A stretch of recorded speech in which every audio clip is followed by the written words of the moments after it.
our husband so want us to be happy, right? That's how they measure their success. When you're happy, they feel like, I'm a good man. I'm a good husband. My wife is happy. When we're miserable, they feel like failure. And like we said before, they throw in the towel because I guess I'm just not good at this. Hey, housewives, come on in. You know the dirty dishes are still in the sink from yesterday and the laundry is still in the basket. Pop your AirPods in and make yourself at home here. I'm Tracy. I'm Tori. And we are your Unlikely Housewives. Stepping out in faith and believing that God calls the unlikely, we are here to show you the appreciation and validation you deserve, lead you to authentic relationships, and release you of believing the cultural lies to restore your faith and wellness. Pull up those high-waisted yoga pants, tighten your top knot, and reheat your coffee for the third time. Turn up the volume, and let's go.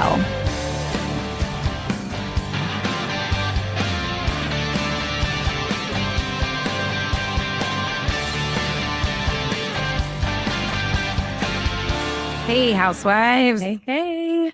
Oh, man. This one was like, it was the knock on the head that I needed.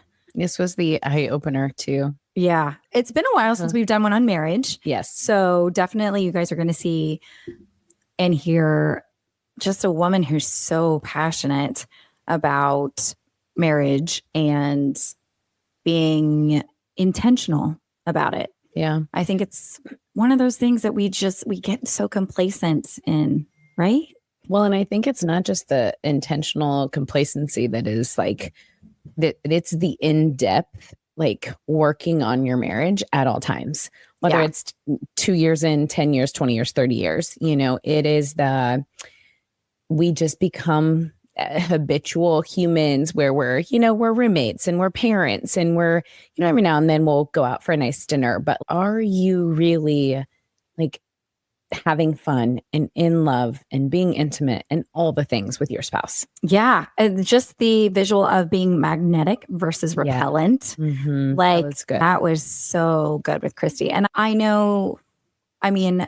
we've got kids, we're middle school now, and you've got one who's last year of high school all the way down to elementary. And like, you have to, obviously, you've got 4, I've got 2, and a majority of our time is spent doing the things with the kids, for the kids. Yep. In a car, getting one to one activity, the other to another. Mm-hmm. And, and then our husbands come last, they get what's left of us at the end of the day so often, but we forget that eventually, I know this is going to bring you to tears closer than me, but eventually the house will be empty and we're just going to be stuck with them. Yep. Which is what God intended, of course, and there's so much excitement in that season too of, oh my gosh, we're finally empty nesters. We did the work.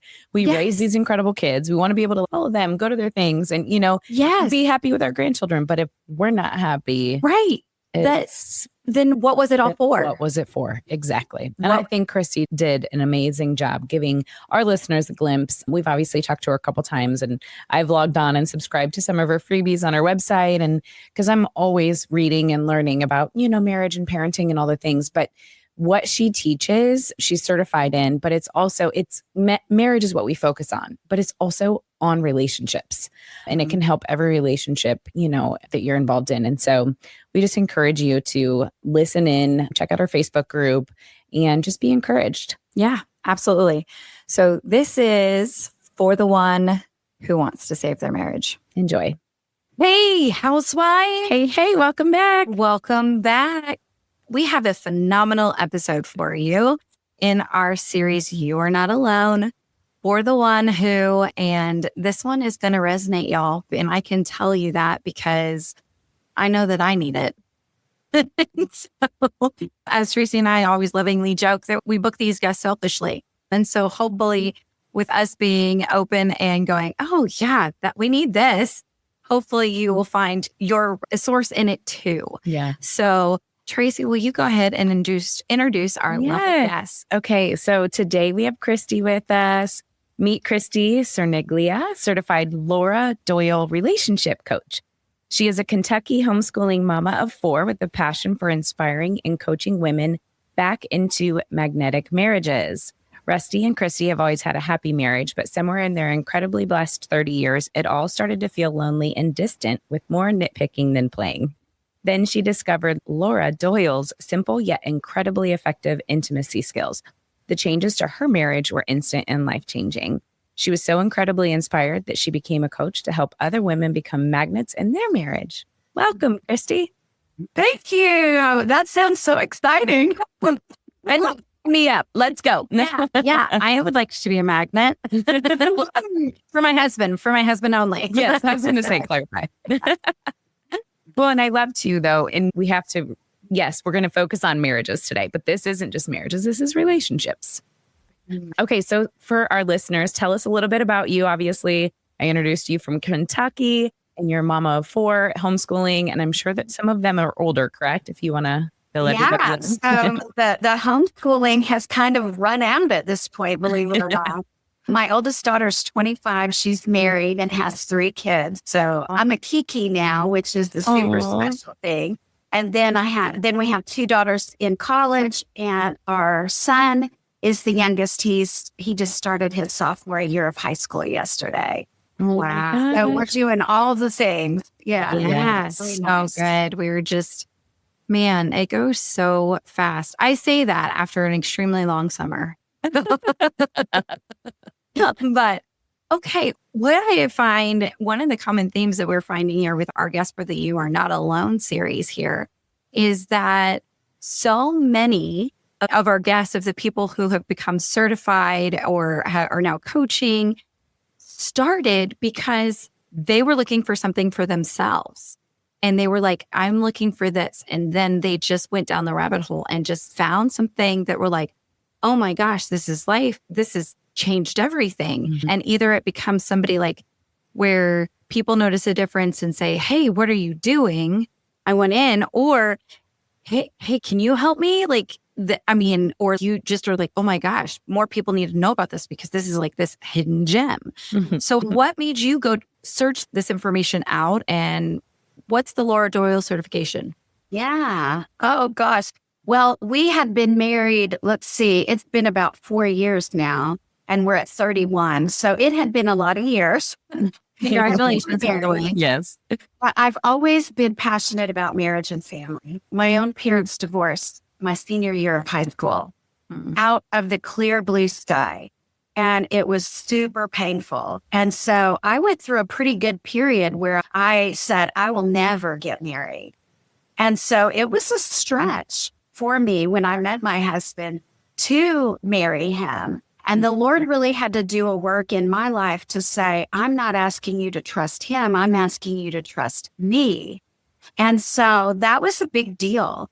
And so along the way, I've read lots and lots of marriage books, lots and lots of parenting books. And I've always enjoyed working with younger moms and wives and kind of helping them along just casually through the church, right? Right. But when we got to a rocky place in our marriage, the books and things that I was reading and the books I was finding were not addressing the issue that I needed.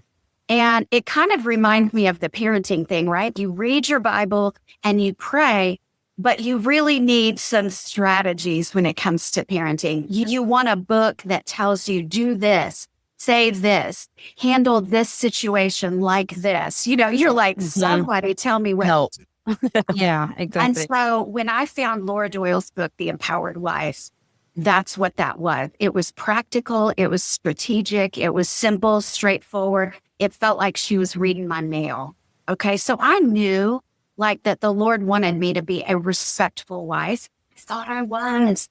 Yeah. But I didn't know what that looked like or felt like to a man. And so she actually put it into action. Here's some things you can do that communicate respect to your husband. And so I read the book and started implementing the things that she suggested, and I saw changes right away. And they were more simple surface changes, right? But I really wanted to go deeper. Mm-hmm. So I dug in. I found out she had a coaching organization. And you guys, I spent a lot of money. I invested a lot of money into coaching because I recognized that this was the answer. Everything else I had read and tried was fine and good, but this was really what I needed. And so I asked my husband, I said, I have found a resource that I believe will help me be a more respectful, a better wife. And it cost this much money. And it was lots. And I was used, as wives and moms, we're not used to spending a whole bunch of money on ourselves. But I finally recognized that I wasn't spending on me. I was investing in our family and our future, which what could be more important, right? And you guys, when I presented it to my husband, he said, yeah, go ahead, put it on the credit card. Oh my gosh.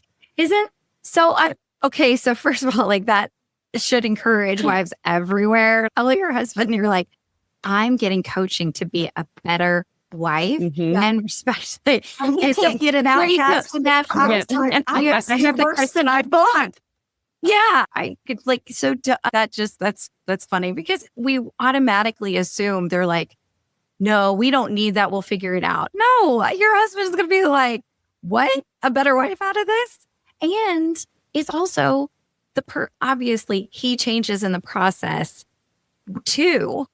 But I mean, when my husband and I, when we were going through tough times, it was the moment that I realized that I can only control me.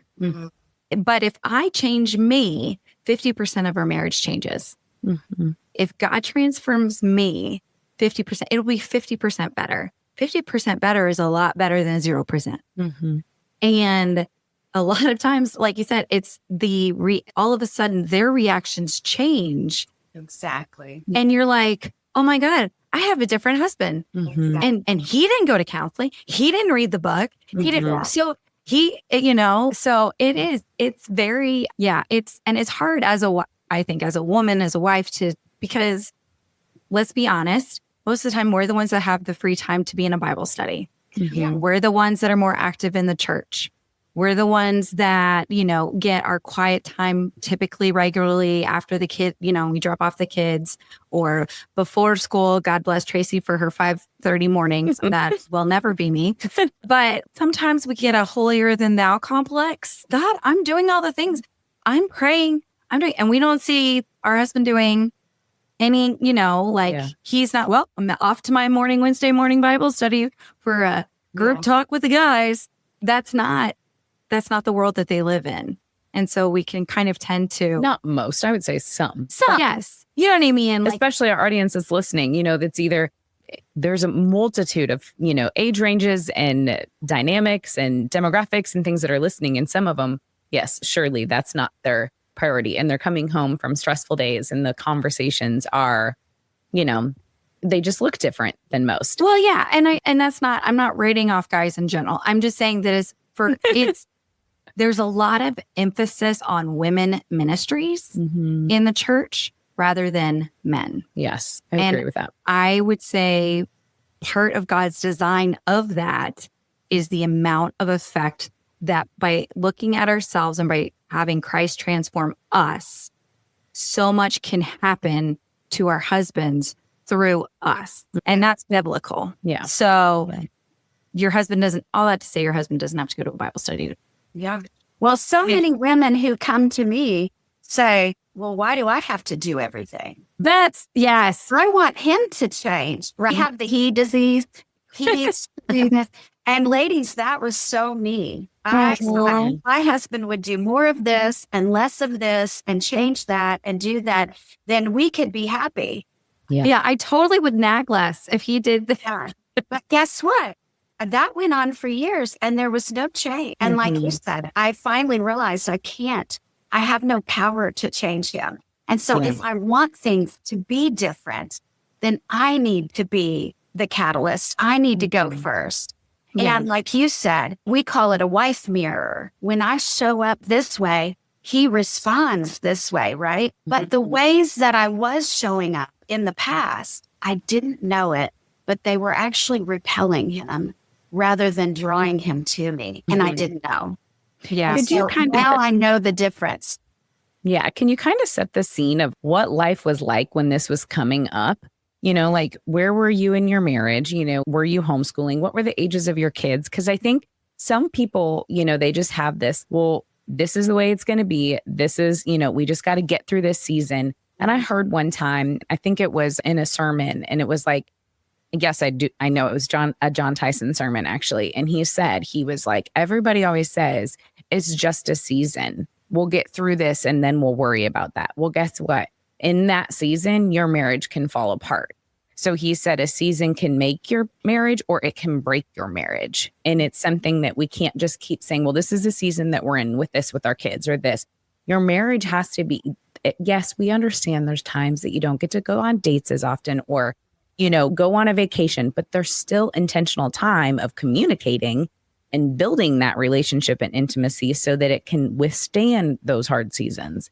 So can you just kind of set the scene of what you guys were going through?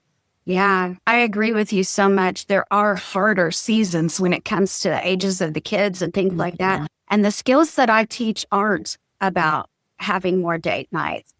They're about the day-to-day interaction. And that's where I was going wrong. And so I can just tell you that there was a lot of complaining on my end, which I would have never said that I was a complainer. I would have said, no, I'm a super positive, happy person.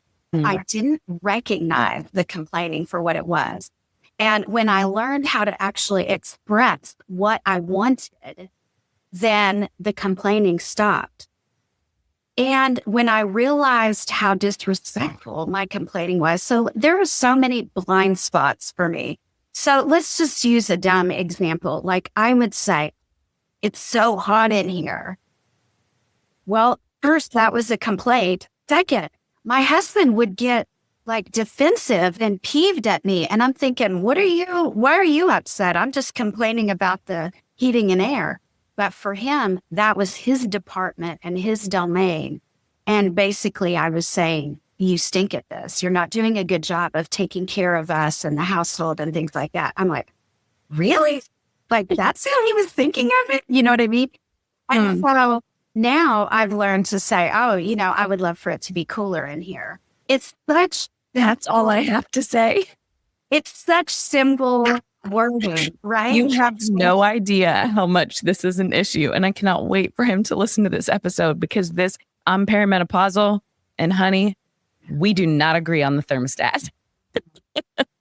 I didn't say so hard. I'm like half naked all the time in the house. I'm like, and my kids are like, Mom, put on more clothes. But no, I'm like, strategy knowledge itself. I just would really like if pause this episode right where it is. And then we're going to come back in 2 weeks and just have Tracy say that one line in her house and then give us I will give you an update. By the time this releases, I'll practice it from now until then. And then in social media, I'll give an update. Yes, because that is going to be. I just would love my marriage is safe. Yeah. I'm joking, but like seriously, but we're not I'm joking. Gonna try. We're not joking. That's so funny. One of my other favorite stories to tell is that we would take my car on the weekend, right, with the whole family. And so by the time, and I keep my car neat, by the time the weekend is over, there's water bottles and there's wrappers and there's French fries and there's trash. And it's not just the kids, right? It's my husband too. And so Sunday on the way home from church, I would give what I thought was a motivational speech, right? Everybody needs to get their junk out of my car. Get your stuff. I don't want to clean all this up, right? No one was motivated. No one cleaned up the car. And everyone just scattered. Have you ever had that? It's like mom's in a mood. Oh, the time. Yes. And I never, ever got what I wanted. But underneath my complaint was a desire, right? I would love to have a clean car. So I said that to my husband on the way home one day, rather than the whole griping, complaining, shouting. I said, I would love a clean car. My husband said, I'll take it right now to get it cleaned.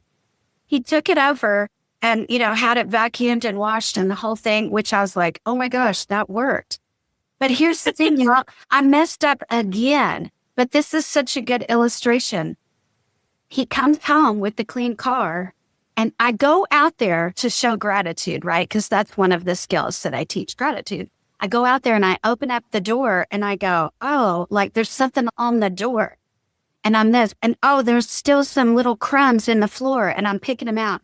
And I look up at my husband, and the look on his face was just like, are you kidding? And I realized that's not gratitude, right? That was complaining. And that what he was feeling in that moment was, are you kidding? This woman cannot be pleased. Yeah. I did exactly what she asked, and she's still not happy. And I'm thinking, I'm complaining, not without saying words, but complaining about the workers who did the job. But my husband is feeling disrespected and unloved because instead of saying, thank you so much, I'm nitpicking around. So luckily I realized it then, and I was like, thank you so much. That means so much to me. I really appreciate that. And I realized that I need to be pleasable, because what happens when someone cannot be pleased? Eventually you give up and you throw in the towel and you go, forget it. I'm not even going to try anymore. This woman cannot be pleased. And that's kind of where my husband was. Interesting. Wow. Okay. So now obviously I know that the biblical scriptures is like, men, love your wife as Christ loves the church. And then women, respect your husbands, because it doesn't ask us to love them, actually. It just tells us respect them. Fine details. We all know the fine print. But is that a possible reverse? Or not the biblical side, but like my husband is the way we like to define it is we have two separate standards of clean. There's Tori clean, which is here. And then there's Andrew clean, which is like every baseboard, all the things. So like we've learned that in order to save our marriage, we have people come in the house because that they hit Andrew clean. I don't. But it's just a little compromise. But like for that, like I resonate with your husband in the aspect of, because I know my husband is a man who his love language, or one of the ways, is acts of service. So I will try to show, and I'm a words of affirmation. So all I need to hear is, thank you so much. Yeah. But it's sometimes he will respond with, oh, she did this for me, so I'm going to do this for her. When all I wanted to hear was, oh, thank you. You know what I mean? So is that something too that it can change, or it's also reversed? I don't know if I'm explaining this correctly. Tracy, am I explaining? Well, I think all you're saying is roles reversed, Yeah. And there's more men, and there are men, not more men. Correct. There are men that want the emotional support and the appreciation and, those kinds of things more so on the words than a female. I mean, you can flip the husband versus wife can flip those roles, and again, that doesn't mean that. Yeah, I think what you're trying to say, Tori, is just that, hey, it could be the same on the opposite side of the marriage. Yeah. Yeah. And I think we are the opposite of you guys. He's words of affirmation and I'm acts of service. So yeah. Okay. There you go. Okay. But one of the things I talk to my clients about is it's interesting to know our love languages. And yet I want to challenge you to receive love in all the ways, right? Sometimes we blow off the love that doesn't fit our language, but don't do it. Like, during the times when I was feeling so lonely and unloved, honey, there was love everywhere. It just wasn't coming in the form that I so desperately wanted and was focused on. And shame on me, right? I was so focused on the weed in my garden that I was missing out on the flowers. And I don't ever want to do that again, right? We live in a fallen world where there will always be weed. Yeah. But we've got to choose our focus wisely. What we focus on increases. So if I focus on what my husband is not doing or the things he's doing that are driving me crazy, I am going to be an unhappy wife. But I can also turn my focus to all the things he does that are great. And sometimes when women are first starting out in coaching, it's the little things because they're really struggling to find something great. Sure. But anything your husband does that makes your life easier or happier, make a list of that and start with that gratitude, because we've got to break out of this cycle of focusing on what's wrong. Mm-hmm. And we totally agree with the love language thing. But we even did an episode previously, and I would definitely encourage our listeners, if you haven't listened to it, about the love language. Because while love languages are great and they are great help, and it's good to know, but much like you said, like the Bible doesn't say that, well, if your husband doesn't, give you words of affirmation, that he doesn't love you. Like, we think that they have to love us in the way that we want to be received, where so many times for some reason, God gives us something we don't, no, I'm going to give it to you in this package. You're not going to see it as the gift that it is. But I want you need to learn how to accept this package of that. So, no, I am curious. I know you were kind of just saying some of those seasons that you were in. Again, does this age of your kids, did it play a part in what you guys were going through? I think that different seasons bring different challenges for sure. So when the kids were young, it was more about, oh my gosh, I'm doing everything and I need help around here. And can't you see what needs to be done? That kind of thing. Yeah. When the kids got older, it was more like between us. So the issues changed, but the principles, the 6 intimacy skills that I teach work through all of the phases of marriage and the seasons. And they not only, like you said in the beginning, they not only are relationship skills for my marriage, but they're relationship skills with each one of my kids, right? With their individual personalities, for my relationship with my mom, my brother, my coworkers, my friends. Like, I am using these skills on all fronts now. Yeah. Which is good. And the reason I asked that is because I remember we've been through, I'll be married 20 years next month. And we have been through a lot of seasons. And it's funny because we have been best friends since before we got married. We have played through 10 years of our marriage. We played sports together. Like, we would go and we would seek out intramurals. We do all kinds of things. And then we moved in kids' ages, and then it was about their sports and not as much as ours, So we've had a lot of different things. But the one thing that we always go back to is our foundation was built on like doing things together and being best friends. And so we try to just even find the littlest things that we can do together. Even playing cards, like playing games, like we just, we try.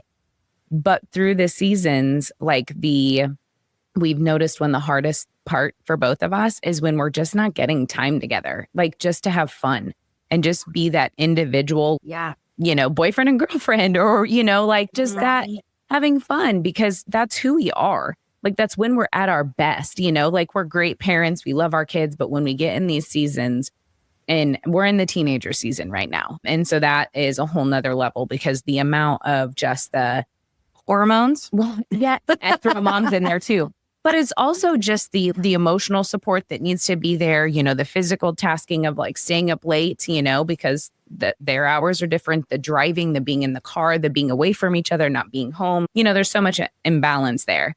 But just like you were saying earlier, the reason I was asking this is because, yes, when I was home 100% of the time with littles, it was hard, right? When he would come home, it was just like, I wanted that part of him to just embrace and have fun with. And then the kids were all like, Daddy's home, And then you hit the part where the kids are kind of, they can go have a play date. They're not as involved in sports. And then I got into a career myself and became, an entrepreneur. And so then I was pouring into that. And it's just, you go through all these seasons. And the one thing that you were talking about, though, is just the foundation. And that's just a part of what we've had some friends that have gotten divorced, and we've had lots of conversations. And it's when the foundation changes or the foundation isn't stable, let's put it that way, is when we see it fall apart. And so I do want you to continue with that, like just the pillars that you've, talk about, if you want to just give a brief highlight of what that looks like for someone to then say, yeah, my foundation is a bit off, or I'm on the right page. I love what you said about fun being a foundation, because many couples, they lose the fun, right? They lose all that attracted them to each other in the beginning. has now gotten buried underneath the bills and the mortgage and the job and the kids and the stress, right? And so we can't even see each other anymore. Like, where's the guy I fell in love with? And he's thinking the same thing about me, right? And so I love that you're making that a priority, because fun really is a priority. And so for a lot of women, we lose it, right? We throw ourselves into being this ideal mom and wife and things like that. And we lose what brings us joy. And so one of the first things that I have to work on with most all of my clients is self-care. And especially as Christians, that's a tricky area to go into, right? Because they think it's selfish. They think that God wants us to just give and give. But even Jesus stepped away from the crowd, right? To spend time with his Father and renew and refresh. And we need to do that too. Not in a selfish kind of, people think self-care means $1,000 spa day. That's not what I'm talking about. I'm talking about what fuels you. Do you like to go for a walk and listen to a podcast?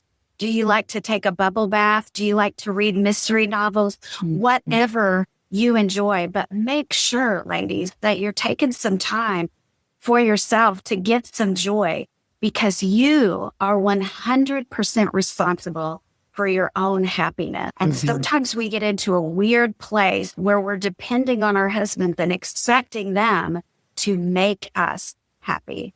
And it's too much. It's too much for them to carry.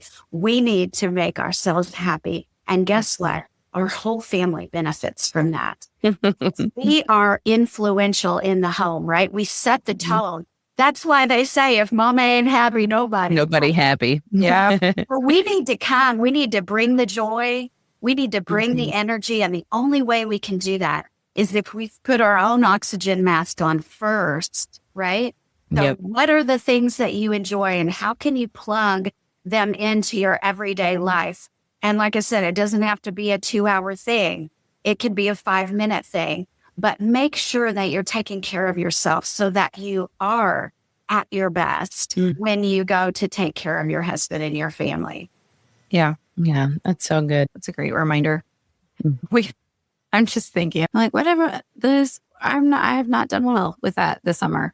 But I mean, we are at church, we just had a sermon on like taking the Sabbath and what that actually looks like, and making not like practical, like it's not just don't work and don't show up, like, but it is that, like, even Jesus went to go and spend time with his Father. He walked away from the crowds. He was in the quiet. He just took the time to renew and refresh. And what does that look like in your daily? And it doesn't, it doesn't have to be a sundown to sunset thing or sunrise thing.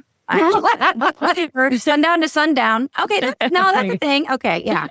And so it's just a matter of just finding those moments of Sabbath of, okay, God, like, this is where I just set myself before you. And it's just, you're my source of joy. You're my source of, but the reminder of that our husbands, because I remember in the early days of my marriage is that I would take on the emotions of my husband, as far as that if he was frustrated at work, and it could be have nothing to do with me, I would personally take it on myself.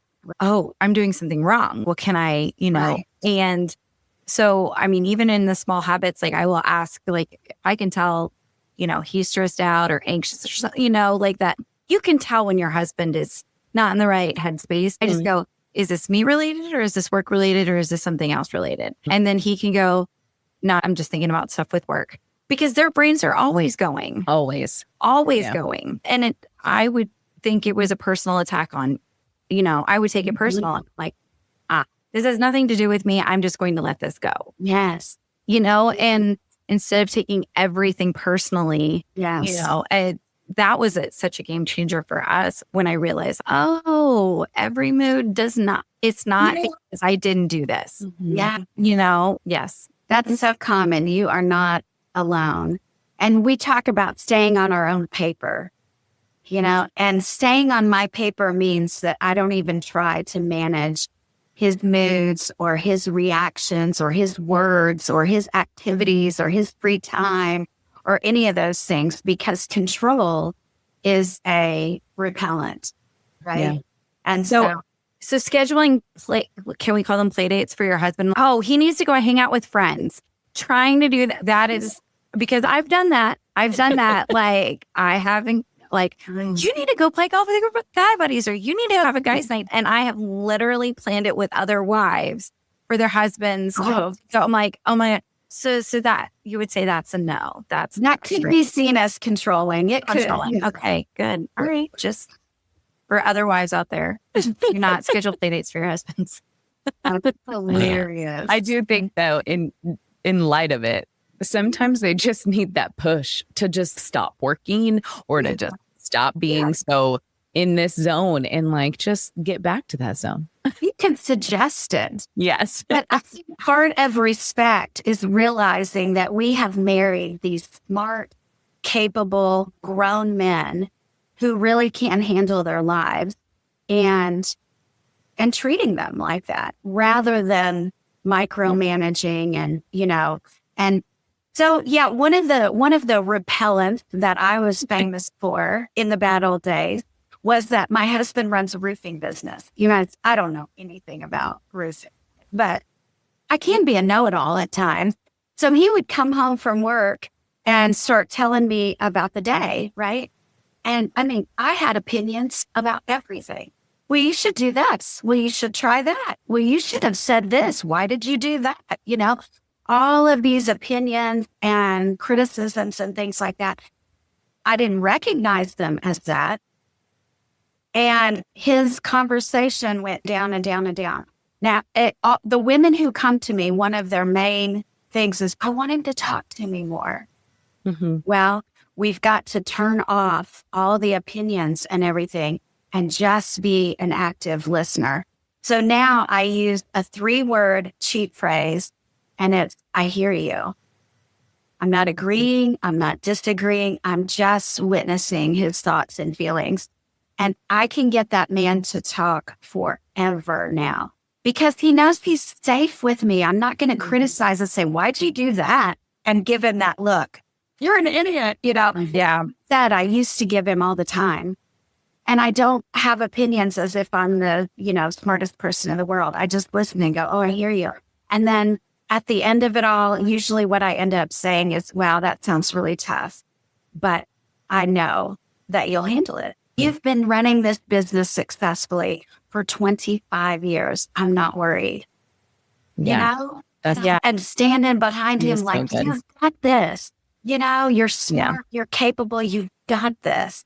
That's good. Yeah. My weak zone, as you were just talking about that, it's so funny that it's just like you said at the very beginning, the impact of what your words are doing when you don't know it. So now that we have teenagers, it's kind of funny sometimes. They're hilarious. They can go back and forth. My husband is very sarcastic, like always picking on all of us, And last night we had this moment where I don't even remember what it was about. He and I were literally playing cards and our kids were sitting there and we're just like all hanging out. And part of my oldest said something and I jumped on the bandwagon and we were picking on him. And I was like, oh, you can make fun of everybody else, but we can't make fun of you. And it shut him down so fast. And it wasn't, and he even said, he goes, so now you're making me look like the bad guy. I'm like, wait, no, that's it. Oh, I wasn't doing that. But I was playing along and it wasn't a spot for me to really jump into. And I do that way too much. I join with the kids on picking on him when it's like their thing. Yeah. And I need to just not, So it's funny. I figured that out last night and I was like, maybe I do need to stop doing that's beautiful. Awareness is the first step, right? We have to become aware. And because he said, well, you're making me look like the bad guy. And I was like, oh, I'm not trying to do that. And it really wasn't. Yeah. Yeah. But, yeah. I can relate to this so much. And I appreciate your conversation because I need to be more aware because you've been together for so long. You feel you can say stuff. And it is the joke about the thermostat. Okay, maybe I am really making them feel. It's usually we go back and forth about it because it's, the cost of AC right now and all the things. But I'm like, I literally am like, I I'm different than him. He can sweat like no problem. I can't sweat unless I'm like in a sauna for an hour. Like I'm just not a sweater person. So when I get hot, I'm hot, because I can't release it. My body doesn't sweat, so I can't cool down. And so it's like, that's a thing. And so I do need to be like more, I really do wish it was cooler in here. Like I do need to be more like sweet about it. And then maybe he would respond. Yeah, we definitely get into habits. And I say this and husband says that. And I say this and husband says that, right? We call it the dance. Yep. And so somebody's got to change the dance. Mm-hmm. And so when we first start practicing these skills, our husbands can be a little thrown off guard and maybe even a little suspicious. Hey, what's happening? This isn't the usual dance, right? Mm-hmm. And it takes them a while to get used to the new way and be like, oh, she really is like making changes. Oh, wow, this is fun. And start to trust it. Yeah. So, but it's so fun to change up the dance after being married for so many years and start into some healthier and more fun, right? Rather than the old worn out ways that just are habitual, right? We're not, like you said, we haven't thought about it. We've just, we've just reacted. And I want to encourage us to take a pause and respond intentionally with what we're wanting to create. So I tell my clients, you're standing at a fork in the road when this situation comes up. And you need to think of your options and where they're going to ultimately lead, right? Because you've told me that you want to create a playful, fun, passionate, connected marriage, okay? And there's a way. But you also have your natural flesh response, right? That wants to snap off and give him a piece of your mind, right? We all have that. But where that is going to take you to the same old place where you've been going. Right? So let's experiment with a new way and get to the new, that playful, fun, connected marriage that we all want. Yeah. My message is we as women can get there. We can create that. So my tagline that I love is get the marriage you always dreamed of with the man you already have. Yeah. Right? Because the lie is out there. The enemy is out there. Oh my God. Yeah. You can have the marriage you've dreamed of, but it's just not with this guy. You need this other guy. Guys, right? We're all flawed. Yeah. And it's, it's the old joke, of the person that's been married 5-6 times.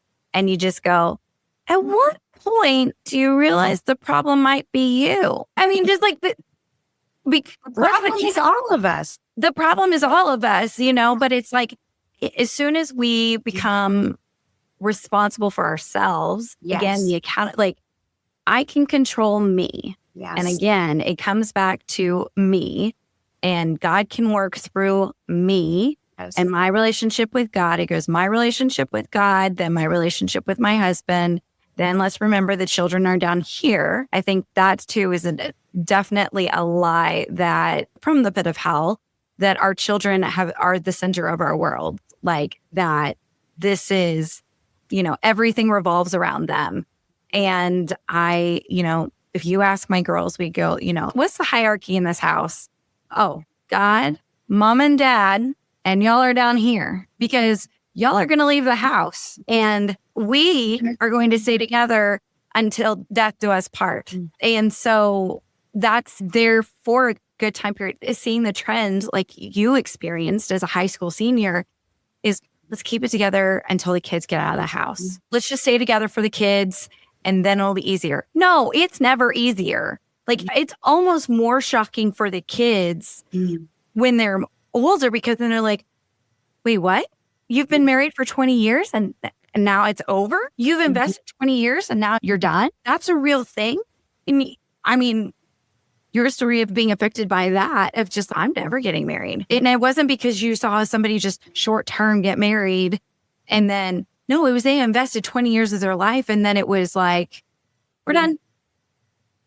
I mean, so I pray, and I would love to encourage our listeners that, yes, there are biblical reasons for divorce. There are definitely justifications. However, Jesus can resurrect anything. Amen. I mean, from the dust. Nothing is never over until actually it's never over. How about that? Until we reach the other side. How about this? Until we reach eternity. Yeah. Because I do find we are in an instant gratification world. And we do find, the lie is, well, I can be happy. I don't have the butterflies anymore with this guy. So, but I can, this looks real fun. Being loved on and love bombed and all of the things. This would totally work. That's what I need. I need just the romance again. But God never promises us that. He promises us that. And it's just sometimes, it's going, okay, I can be satisfied in this space because all I need is God. All I need is God. My happiness does not depend on my husband. My husband can be like, but I am in this covenant with this man until death do us part. And God can provide all my needs, whether or not my husband is. And I think, and I know I think it was President Reagan. Somehow I always bring politics into all of our episodes. I think it was President Reagan. He's the one that started the no-fault divorce. Towards the end of his life, he said that is one of the biggest mistakes he ever made with the no-fault divorce. It just made the process that much easier. And he goes, that is one of the things that I regret the most. And it was just because you could just say, well, we just couldn't make it work. And so you could call it a no-fault divorce. I do think that has been a radical shift in our culture, that the enemy won and just saying, no, you can't have a happy life. It's just not like the one you have. Yeah, sorry. Interesting. It's my own personal. It's the saying, the grass isn't greener on the other side. It's greener where you water it. Yeah. And I want to help women water the marriage they have, because I truly believe that we can get back to that girl and that boy that fell in love and started dating. We're still here, right? Yeah. We just got married underneath the stuff, and we need to be brought back to life and brought back out, because it really is possible. And I see it happen all the time.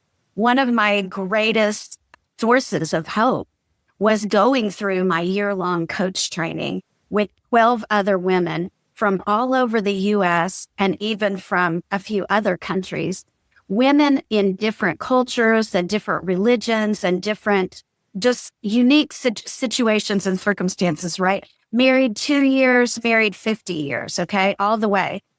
And watching each one of those marriages transform over the year that we were together, all of them. And so I just know this isn't like a system that worked for me. These are principles that agree with the Bible and that work for women. Like, we have some commonalities, ladies. Yeah. The pitfalls we fall into are common, right? Yeah, right. And so, I have great hope. And some of the women who come to me have lost their hope. And I say, you can borrow mine. Yes, yeah, that's good. Yeah. And again, why we're doing the series is you are not alone. Yeah. You are not alone in trying to be the one that's holding your marriage together. Yeah. Or you're not alone in the, like you said, and all those pitfalls, like we start to feel isolated. Yeah. We start to feel, this is, and social media only makes it worse because everybody's showing it's that the highlight reel. Yeah. But it's one of those that it's, they got a date night or they got to go do that. Why don't I get to do that? And well, what are you doing? Sitting there scrolling and probably not talking to your spouse, like who's sitting across the couch from you? Yeah. Right. It's funny. The other day I have a client who's a newlywed, and she really just wants to get started on the right foot, which I love. She was saying to me the other day that, he used to be so romantic when we were dating, and he surprised me and he did this and he did that. And I said, well, what would an ideal, romantic date look like for you? So she tells me all about it. And I said, awesome. That's your homework. I want you to create that for you and your husband. She's, what? Me? Like, yeah, why not you? Right? Yeah. You are the one who knows exactly what you want.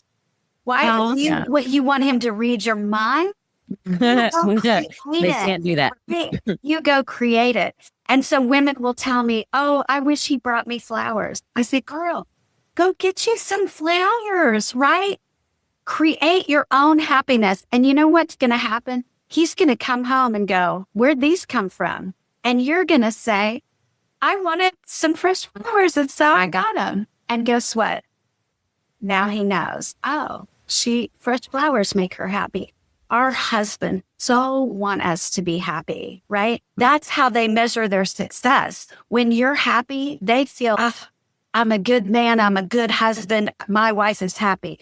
When we're miserable, they feel like a failure. And like we said before, they throw in the towel because I guess I'm just not good at this. So we've got to be pleasable and show them how they can make us happy. I would love to have a clean car. He goes and cleans the car. Everybody's happy. He feels like a hero. And I've got a clean car. Yeah. A happy place, right? Right. Yeah. Exactly. This is so good. So good. Yes. Okay. So tell our listeners how they can contact you, follow you, get information about your coaching and all the ways. Yeah. So my business is called Relationships with a Map. So they can find me online at relationshipswithamap.com. But a great way just to get to know me and see the kind of things I'm teaching and find out if we might be a match for coaching relationship is through my private Facebook group. It's called Save My Marriage, Relationships with a Map. And that way they can just start to get some of the teaching and some of the encouragement and things like that and see, because, you want to have a good match with your coach. But I do free one-on-one discovery calls so that we can find out like what's happening right now in your relationship and where do you want to go with it? And how can I help you get further faster, right? Yeah. Because any goal that we have, if we have a coach, somebody who's running alongside us to help us and to keep us accountable and to keep us encouraged, right? When we start to feel like, we can get there further faster. So that's my goal. And I not only do one-on-one coaching, but I do have a group program that's super helpful because you get to be surrounded by a community of women who are all practicing these skills and trying to make their marriage great again. And you get to hear the way each one of them is implementing the skills. And it kind of wakes you up. Oh, maybe I could do that, right? Yeah. It's to have that support. And absolutely. And I know you've got a great freebie on your website, right? Tell us what that is so our listeners can go find that right away. Yeah, it's called The 5 Mistakes Wives Make When They're Trying to Get Their Husband's Attention, Affection, and something else. Attention, affection, and... Hold on. We'll do this again. Because she's got it. Nothing. Yeah. Tracy just texted it to me. That's trying to get their man's attention and affection. Okay, there why you go. You're not getting the consideration you. Yeah. That's a great place to start with maybe 5 things that you might be doing that are actually sabotaging what you really want. Yeah. Yeah. It's so good. And just try that out and then go from there. That's what we always say. Just experiment. You can always go back to the old way of doing things. It's true. Right? It's true. Yeah. Maybe. Yes. Try something new. Awesome. Yes. Well, we appreciate you, Cristie, your time and just all the work that you're doing to help women in marriages and relationships. Because like you said, it doesn't just stop at your marriage. Yes. And the hope that you bring for women, because marriage is it is one of the institutions that God created. Yeah. And it is important and it does deserve intentionality and it does deserve, our husbands do deserve women who are working on it, and they deserve, and we deserve men who are providing for us and for our families and doing it's just thank you so much for the importance of showing the importance of marriage and that. And just that means a lot to me. It's so important. Thank you all so much for having me. Yeah. Absolutely. All right, housewives, until next time. Bye. Whether we made you laugh or cry today, we pray you feel appreciated, bolder and braver than yesterday, stronger and more faithful for tomorrow, and living in who you were made to be today. Join our online community on Facebook, link in the show notes. And be sure to review and subscribe on Apple Podcasts or wherever you enjoy listening. Until next time, housewives, we give you permission to walk confidently, free, and to be intentional in your slippers or stilettos.